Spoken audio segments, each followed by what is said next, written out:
important, right? A lot of you guys are going to launch a campaign and you're going to launch an ad set. You might throw in 3, 5, maybe even 6 different creatives in there. You'll let it run for a day or two. You won't see a sale come through, and then you'll say, hey, Alex, I haven't made any money. What should I do now? So there's a couple of different ways you can pivot from this position. Again, in previous trainings, you should know that I'm a big proponent of looking at sales intentions, right? Have you gotten add to carts? Are your ad metrics good? If so, let it run for a few more days, right? Be patient.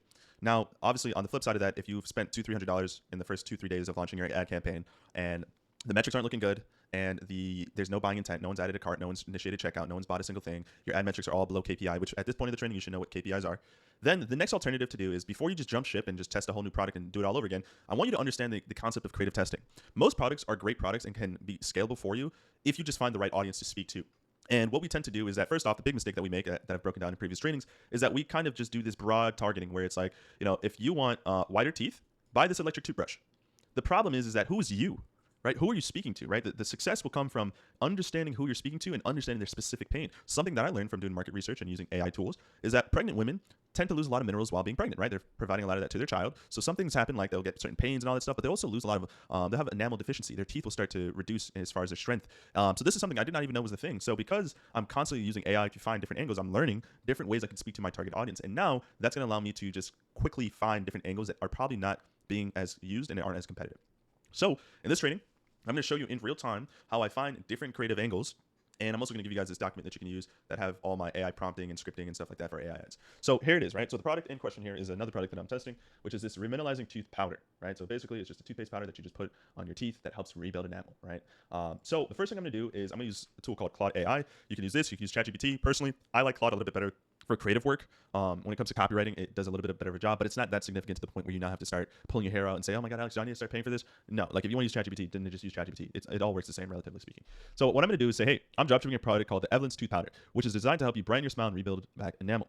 I'm going to provide you an Amazon description with more information about this product, and I need you to study and understand this product. I'm also going to provide you a list of reviews as well. From there, break down the target audience, their biggest everyday pain points, and at least 5 daily issues that they face and causes them pain and they wish they could quickly fix. Also, create a brief analysis, blah, blah, blah, blah, blah, right? All this, by the way, again, will be on this document linked below this training. So I'm trying to inform the AI tool about the product in question, and then I also want them to look at the reviews so we can find different sub-audiences of people we can speak to, because a lot of times people in reviews will tell you about their life story.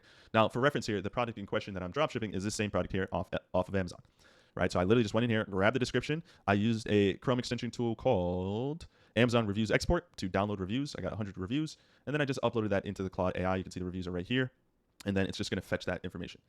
Okay, so it fetched that information, and now it's giving me all this information, which is good. Now it gives me my target audience, right? It gives me some of the values and the psychoanalysis, the psychographic profile. I don't know what I was trying to say there. And then it gives me some target pain points, right? Tooth sensitivity, the healthy product trap, stained teeth embarrassment, stubborn plaque buildup, all this cool stuff. So now what I'm going to do here is I want to just continue to read and learn a little bit more about my product. I think that's another thing. Most people kind of just start like looking to dropship something and don't understand the ins and outs of your product. So just spend like 5-10 minutes and read through all this stuff and get a good feel of what the product does.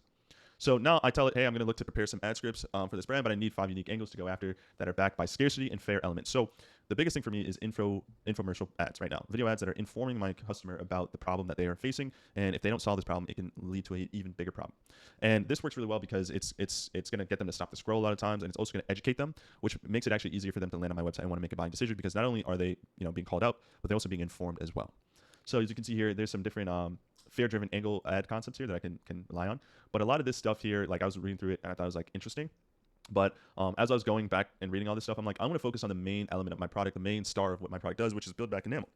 So then it gave me 15 more angles that were more focused on enamel, and then I believe I settled on one of these here that I think would really look good. So the angle tone I want to take with these ads is from the perspective of an infomercial with our tone, trying to attract attention with fear, but educate and then sell the product. Right. So take this angle of sensitive teeth and this ad script format and recreate for evidence. So I took another script from one of my other brands that is doing pretty well right now, and you guys can pause real quick and read this.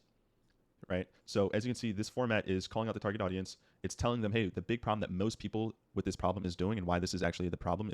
And then it starts to educate, inform, and then it introduces a solution here. Right. This is the only thing that can solve this problem. It's backed by experts, and then you should get it now. Right. So then it went on to do that, which was really cool. It even gives you like different suggested B-roll and all that stuff, which is cool. But I told it, let's remove the name of this document here because it's being pulled directly from their website, and I don't want to do that. Just in the rare event I might get hit with copyright, so just remove that. So now I say, hey, great, let's take this same structure, but find another subgroup. And this is the important part, right? Find another subgroup of people that we can target, so I can have creative diversity. Give me a list of 10 different subgroups and their specific pain that my product can resolve. So it went on to just give me a ton of different sub audiences, which is cool. I was scrolling through this, and then this one popped up, and I was like, yes. This could be really, really good. I like this hook as well. But it gave me a ton of different sub audiences that are great. So this is what I did. Great. Now take 3 and build it out like a script like before. Keep the length right around 40 to 50 seconds. And then it went on to do that. And then I just said, great. I also like the coffee angle. Give me that angle too. Great, it did that as well. Let's do that for soda drinkers, right? And what I want you guys to understand here is that I've just now created a ton of different sub audiences that I can now go test to sell the exact same product. And this is the important thing is the volume game here. But more importantly, with intention, right? I'm not just picking random people, but based off of what the research says, these are people that are most likely to align with this product because of their specific pain that they're dealing with. So by nature, I can go back into my campaign and just keep testing at a certain budget. And by nature, because I've already validated this product, I know that this can scale. I know at one attempt or another, there will be one of these people that do convert. And then that's where you start to scale from there, right? And this is important as well because, like I mentioned in another training, there's a specific setting that you want to have turned on in your ad account to ensure that you're attracting the right people. And for some reason, I don't know why, but it's automatically turned off. If you do not have this turned on, you will be losing money, guaranteed, right? So that's important, and that's gonna help you season up your pixel as well. So this is what I'm gonna do, right? I'm gonna just keep doing this, and if I want to, I can just say, hey, give me more, give me another list of 10 different subgroups. And then what I'll do is once one of these subgroups start to perform for me, I will just expand upon that subgroup. So if this one starts to really cook for me, I'm going to say, hey, great, let's create 5 more variations of this exact ad that did really well for me.